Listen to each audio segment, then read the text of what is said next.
Ladies and gentlemen, what's going on? Welcome back to the recap and breakdown. Today we're taking a look at UFC 315 Bilal Muhammad versus Della Maddalena, which literally just wrapped up 2 minutes ago on May the 11th, 2025. We're going to be taking a look at the entire card, starting with the nasty early prelims and ending with the crazy main event. If you guys do enjoy this, make sure to drop a like and subscribe if you have not already. Let's get down and dirty. It was a fantastic card. I really did enjoy it. Let's take a look. Now, prelim opener, Beksat Almakhan versus Brad Katona. This opens up absolutely insane. Early, Almakhan hits Katona with an uppercut, and that's just a foreseeing of the future. Brad Katona consistently moves into range, leaving his hands down. His left hand consistently keeps going down when he leads in, and Beksat's starting to read it, clips him a couple times, hits Brad with 3 or 4 good shots that I don't think I've ever seen Brad even take, and he got clipped pretty bad. In comes the uppercut, gets uppercutted into oblivion. Brad's on his back, eats 2 more shots, and Beksat Almakhan makes his UFC, or finally gets a win inside of his UFC tenure after losing to Umar Nurmagomedov. But again, incredible power out of this guy. Did drop Umar Nurmagomedov, so if you saw that, you did see how this could possibly go. Brad Katona not being finished inside of his entire career, and getting knocked out by Almakhan should be very, very telling of how powerful this guy is, especially at 135. This guy is just ridiculous. 68 inches of reach, 5'7". This guy is powerful and very, very good. Look for him to be really ridiculous at bantamweight, going to be moving up very quickly. Now, next on the prelims, we have Daniel Santos versus Jung Young Lee. Jung Young Lee did a very, very good job early of putting pressure on Daniel Santos, landed very, very good in the exchanges.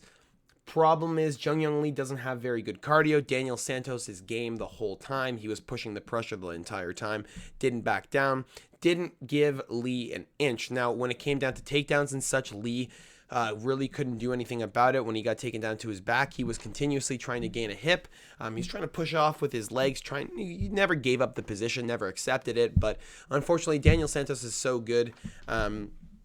With the jiu-jitsu, it didn't really matter. He was just stuck on his back. He was getting beaten up. He got outpointed, unfortunately. He did lose. I think it was 30-27. In my opinion, it should have been 29-28. I think the Lee did do enough to win the first round. I think Santos did win rounds 2 and 3. But however, judges clearly saw something that I did not, just like they saw the whole night. Apparently, a bunch of guys were taking crack or something, because I don't know what was going on there. But Daniel Santos ends up winning a very, very nice decision. Very good for him. I'm very proud of him because he looked really, really good in his last fight. His last fight against Johnny Munoz Jr. It's just he's so inconsistent and inactive that you can't really rely on him to do anything incredible, and I wasn't really relying on him to get a crazy win in this scenario. Maybe a late TKO after Jung Gas. Jesus, I'm hiccuping and everything. Maybe a late TKO after Jung Gasses, but didn't happen. Daniel Santos wins by decision. Very solid. Now we move on to the next on the prelims. Now this is very much a retirement fight. Marc-Andre Barriault versus Bruno Silva. Bruno Silva I did take due to the fact that I think his line was pretty juicy. Plus 140 as an underdog for a guy who never gets knocked out. Very durable. Can definitely take a round or 2 off of Marc-Andre Barriault if it comes down to gas. Unfortunately, we got into a clinch scenario, and I did hear before the fight started that Bruno in backstage and in interviews and talking with people personally, he has experienced anxiety with going back into the octagon, which is not what you want to hear. He has experienced, a lot of hardship and stuff like that. It's kind of a bad sign. As soon as I heard that, I was trying to cash out my bets, but they were already locked in. Marc-Andre Barriault ends up getting in a clinch scenario early, lands a nice elbow on the temple of Bruno Silva. He looks like he was stunned midair. Andre landed another one, and then another one, and Bruno went down. 2 follow-up shots. Marc-Andre Barriault wins by knockout inside round 1, less than half a round. Pretty ridiculous win for Marc-Andre Barriault, but again, just another can to his record realistically. Bruno Silva, Eric Anders, and Julian Marquez being his last 3 wins is nothing to be fathomed about, but whatever. Good win for Marc-Andre Barriault. I'm glad he could get a win inside of Canada, inside his native country. Very impressed by everything that he's done so far, especially as a Canadian. I'm very happy to see it. At least someone is making a run somewhere, even though he's not that good of a fighter. At least he's getting wins and getting something done. Now, next on the prelims, we had Navajo Sterling versus Ivan Erslan. Navajo Sterling is going to get project. It's very clear this dude's going to get project. He's not championship material, and if he is, he's got another couple years to work at it, because Ivan Ursulin was landing huge strikes, these looping overhand rights, and a left hook behind it was landing on Navajo Sterling, cut him open early. Right cheek was cut inside the first round. Ursulin was just forcing pressure, being all up in Navajo's fucking grill. Realistically, should have been 29-28. I think maybe Ivan won one of the rounds, but Sterling, I think, did win the fight. It's just not a good look, man. He's got 79 inches of reach. He was trying to stay at kicking range. It wasn't working. Ivan was just walking into everything, countering everything Sterling had to offer. And it was just getting his leg chewed up, was getting the body kick just ripped to him. So he was eating those kicks nasty in the first round, but the headshots were big for Ursulin, was landing really, really powerful strikes. Did cut open Sterling. Unfortunately, just fell short inside round 2 and 3, and Navajo Sterling does end up winning. I did think Sterling was going to win. I didn't know about KO or not. Should have been KO realistically, but wasn't. It is what it is. Wasn't really an interesting fight, but it does lead into something that was pretty disgusting to watch. Modestas Bukauskas versus Ion Cutelaba. These guys were going to war. These guys were going to absolute war. I thought Bukauskas maybe could have took it 29-28. It definitely was looking to be split. And then we hear the judges' scorecards, and it's 30-27 on either side. And then Sal D'Amato breaks it 29-28 for Bukauskas, which is, usually Sal D'Amato's the guy with the crazy fucking score. But yeah, Bukauskas, or Sal D'Amato for Bukauskas, which is like the most sane card you've ever seen in your life. Really, really close. A lot of people thought Ion Cutelaba should have won the fight. Even the commentator said it was a terrible decision. Good mix-up from Ion Cutelaba. A lot more reasonable in his mix-up and stuff. He doesn't rush stuff down whenever he finds openings. He does create the blitz that he used to do to just run guys down. But now he's a little bit more secluded with his strikes and stuff. He finds his openings and takes his time, which is very, very impressive to see. But, you do see a lot of problems with Cutelaba. His gas tank is a problem. When he gets clipped, he gets angry, tries to rush in sometimes when he gets clipped. Tries to get it back. That doesn't work, man. You can't be doing that. Bukauskas was backing up the entire fight, landing good pitter-patter. 1-2s were landing clean. Possibly should have done a 1-2, 1-2-3, maybe a 1-2, 2-3-4. Just extend the combination a little bit longer. You would have clipped Ion on the way out. He just was sitting there a little bit too long. Possibly could have dropped him too, because Bukauskas was landing nice on the chin. Just nothing was landing through enough to drop him. I think there could have been some points where Bukauskas got it done, but a decent win, a crazy fight to watch. It was impressive. A good win for Bukauskas. Now we go on next on the prelims. Jasmine Jastovicius versus Jessica Andrade. Now this happened exactly the way I said it was going to happen. Jastovicius is just so aggressive with the wrestling approach, and she's nasty with the striking now. She's gotten a lot better. That it creates so many problems for these girls at 125 that just can't deal with the length. They can't deal with the speed. They can't deal with the grappling ability of Jastovicius. And this happened exactly in this fight. Andrade gets clipped with like 3 overhands, and then eventually a nice takedown for Jastovicius. Andrade accepts the position, eventually gets fucked, and just leads into a rear naked choke while she's flattened out on her stomach. Like, she's eating shots from the back. It's either you get TKO'd or you get submitted, and Jastovicius just chose to submit her and save her the trouble. Like, it's a nasty win for Jastovicius. I'm very, very happy for her. Plus 170 was the finish odds. It was a perfect fight to bet if you were on the betting side of people. But if you were just watching this, perfect display of wrestling and jiu-jitsu. This girl was nasty in the transitions as well. Just gets the control, flattens her out, beats the shit out of her, gets the choke. Beautiful. The overhands, the boxing was nice early on. She gets it done.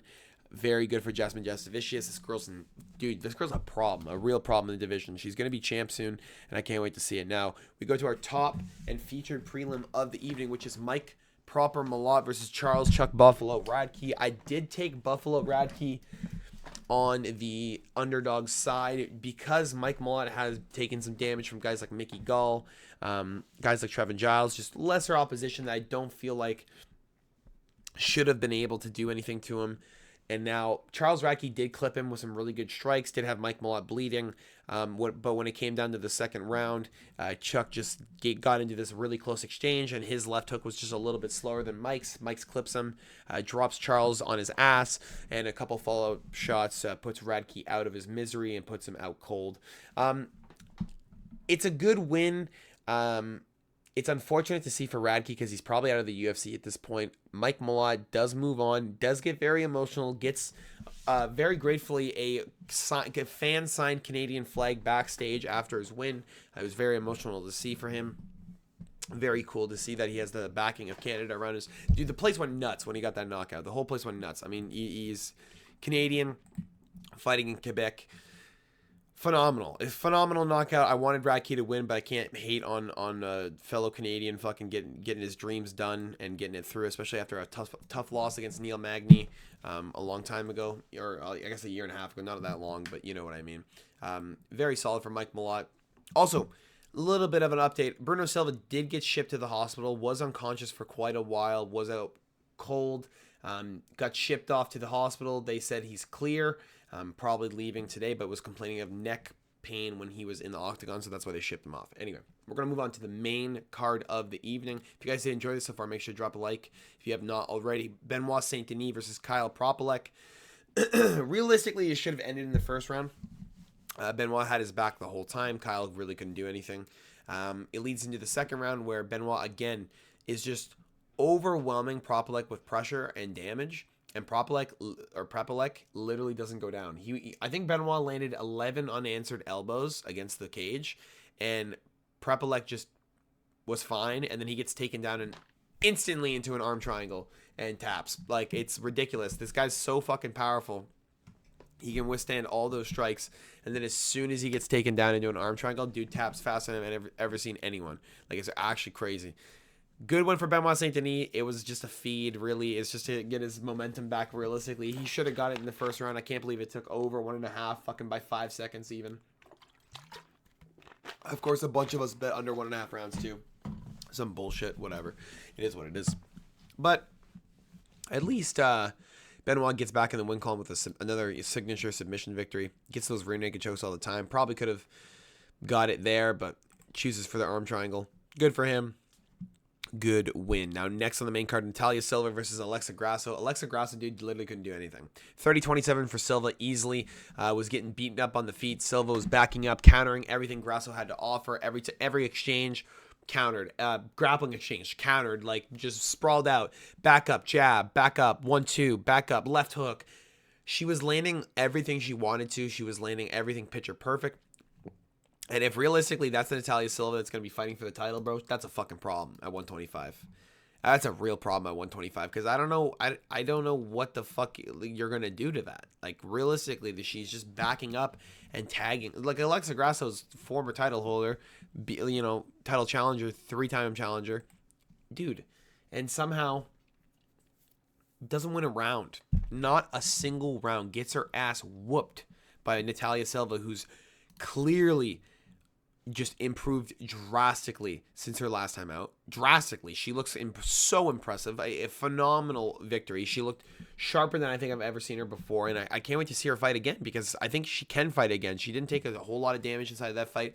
I think she can fight another 4 months or something like that. I'd love to see her try to just take a charge of that title before anyone else can get to it. Just run up the rankings, dude. You just beat Alexa Grasso. You're going to move up to at least the top 5, top 10. Let's go. Let's move forward. Let's keep running at it. Why not? Natalia Silva is disgustingly good, man. It was actually really impressive to watch, too. The way she was just able to manhandle Alexa Grasso. And then Grasso was getting frustrated at the ends of round 2 and 3. Just, like, losing her mind. That's insane. Now, next on the main card, we had Ayman Zahabi versus Jose, the King of Rio Aldo. I had a bit of a problem with this fight. Reason being, I thought Jose Aldo won. I thought he won round 1 and 2, and I thought Ayman Zahabi won round 3 after.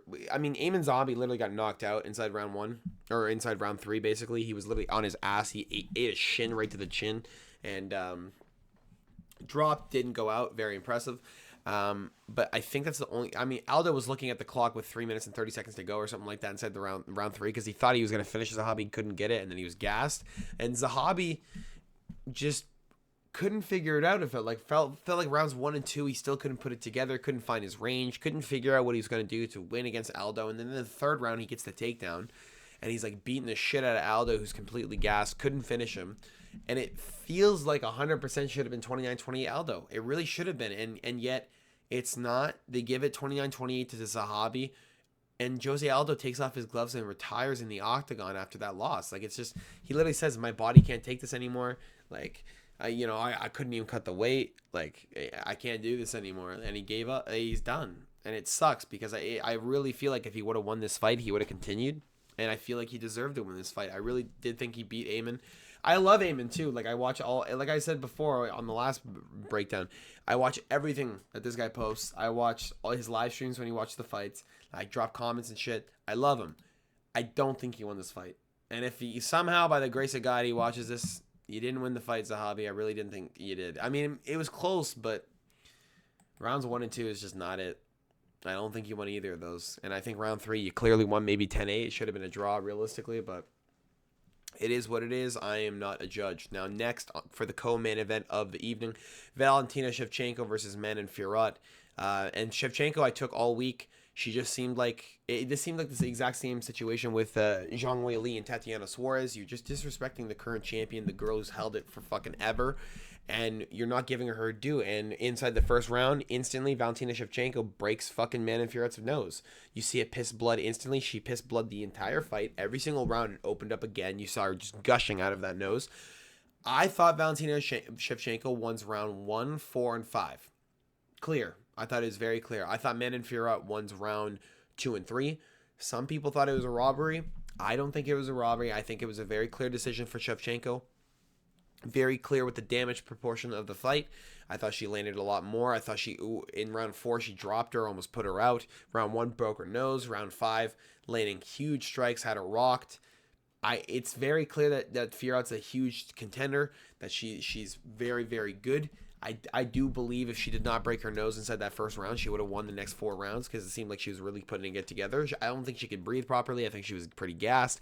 I think she just had a lot going on. And Valentina Shevchenko, dude, greatest flyweight of all time.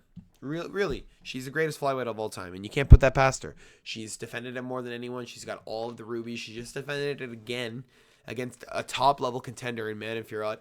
And she feels as though she can keep going. She's 37 years of age. I think she has another couple of years left, maybe. Maybe not a title contender status, but we'll see. It's a very good win for Shevchenko. Very, very aggressive rounds. Very intense boxing exchanges. Fiorot didn't really use that sidekick or the lead leg at all, which I really would have liked to see. I would have liked to see maybe score some points with that. Shevchenko kind of just doing a little bit of Yoel Romero, standing and waiting for Fiorot to walk in and then just countering her or blitzing on her. And that happened the entire fight. This is how it was. Fiorot couldn't figure it out, couldn't really put it together. And Shevchenko wins and still 48-47, 48-47, 49-46, I believe, if I'm not mistaken. Now, that leads us to our main event of the evening, which was a very, very intense battle of Jack Della Maddalena versus Belal Muhammad. Now, Jack won round 1. Round 2 and round 3 is a bit of a toss-up, but he won rounds 4 and 5. He cut open Belal. He had Belal really hurt. 10 out of 10 takedown defenses until round 4. Jack literally put it on him completely. Just wore him out. Belal Muhammad was opened up. His nose was bleeding, his cheek was cut open, his eye was bleeding. It was not good. Belal had a rough night. Jack Della Maddalena, massive mouse on his right eye after getting taken down in round 5, I believe it was, and eating some elbows. Belal Muhammad only got the takedowns late after Jack was pretty gassed. Jack's corner did feel as though that he won rounds 1, 2, and 3, was telling him inside the 5th round, listen, you got 5 minutes and you're world champion. It literally could have been a toss-up, but I get it. I understand that most people probably saw it 3-1, which I did too, but, you can't put it past the judges to fuck them over. And you probably shouldn't tell your fighter that they're winning the fight 100%, because if they just back up and get fucking pinned and stuck and then they lose the fight, well, you're going to be pissed off after that and you're going to lose a fighter on your roster. Now, Jack, with a very, very impressive unanimous decision over Belal Muhammad, Belal really did stick to his guns, said he was going to stand and strike with Jack the whole time. He essentially did until late in the fight, where he kind of needed to figure it out to win the fight. Kind of a piss poor fucking idea from Belal. Kind of just gave the fight to Jack when doing that, because Jack's the most crisp boxer you've ever seen in the UFC for at least 3 rounds, till he gets into that 4th and 5th and he's a little bit gassed. I do believe this opens up the opportunity for Islam Makhachev versus Jack Della Maddalena for the double champ status for Islam, and I think that's going to be a huge problem for Jack, because Islam is one of those guys that's just pressure wrestling, gonna be all over you, gonna be fucking just 100% the entire time. And if Jack isn't like that in rounds 4 and 5, like he was tonight, exactly like that, where he was gassed out and put out, you ain't gonna last with Islam. He'll finish you in those fights, man. He'll finish you in those rounds. He'll get you. He'll find you. Now, this was a fantastic card. It was a pretty decent one in and of itself in Montreal, Quebec, Canada. Thank you guys so much for watching. Hopefully you guys did enjoy. Make sure to drop a like, subscribe if you have not already. Hopefully everyone did enjoy when we were watching all together with the Fight Companion I guess yesterday. It was a lot of fun. I did enjoy it a lot. Shout out to Josh. Thanks for sticking around the entire crowd, dog. It was fun talking to you the entire time. That's all I got for you guys today. We will have the predictions up on Tuesday, and we will have the best bets on Thursday. Again, it was a good fight night, or not fight night, but number card. It was pretty good. Okay, it wasn't crazy. It wasn't something to be fucking losing your mind over, but it wasn't terrible, and it was something that we can be at least look back on and be like, all right, at least it was good enough. Canada keeps getting screwed, but it is what it is. That's all I got for you guys today. Hope you guys enjoy. I'll talk to you guys later. Peace.